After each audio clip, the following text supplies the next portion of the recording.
I want to share something really, really personal and very special with you, and it's what I call my grounding tree. If you think of a tree, and if you think about all of the roots, they are all of your foundations, they're all of your values, all the things that are really, really important to you deep inside.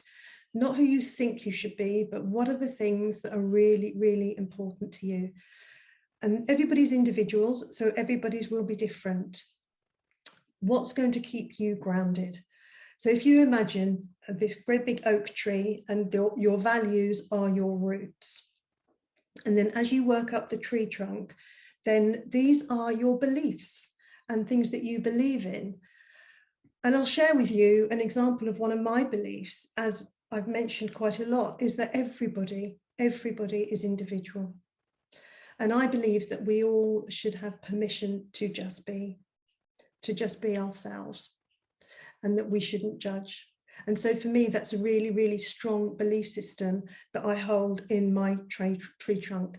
And so when something comes up for me, something triggers, I might just take a step back, reground myself, visualize my tree trunk, and remind myself of that value that people have permission to just be. But as I say, that's just one example of one of my beliefs in my tree trunk. But everybody's are going to be different. And I invite you to do this little exercise because I think it's really quite powerful. So then we've got our roots, which are our values. We've got our beliefs in our tree trunk. I'm imagining this great big oak tree because I think it's really grounding and solid. And then as we work up the branches, that's life. And that's everything that comes up. So you've got a branch for work, a branch for family, a branch for friends, a branch for your health, your spirituality. It could be anything. You can choose, you can design everything that you want in your branches.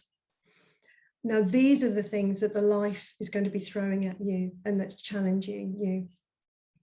So I truly believe that if you've got a really, really strong tree trunk and strong roots, whatever happens, and when those storms come, and those branches are wobbling, you will not fall down. You may wobble, but I promise you, with your values and your beliefs, anything that is thrown at you, you will be able to cope.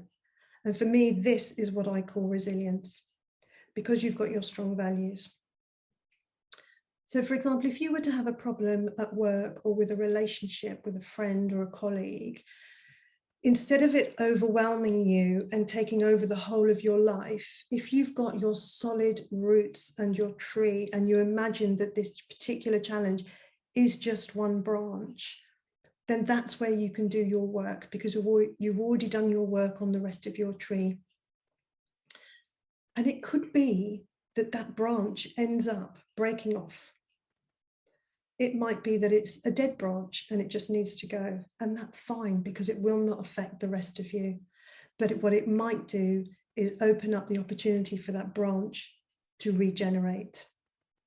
And I think that that's where we can put our focus. And again, it goes back to our energy. If we've got our solid foundations, our roots, and our belief systems, we can then focus all our energy if we need to. If it's your health, for example, we can put all our energy just on that one branch to try and regenerate it and make sure that that branch comes back to life.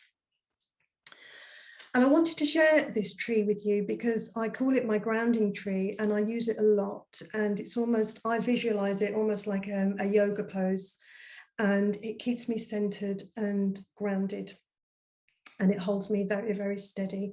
And I use it when I'm journaling or when I'm meditating. I can visualize my tree, or I can just sketch it up when I'm journaling.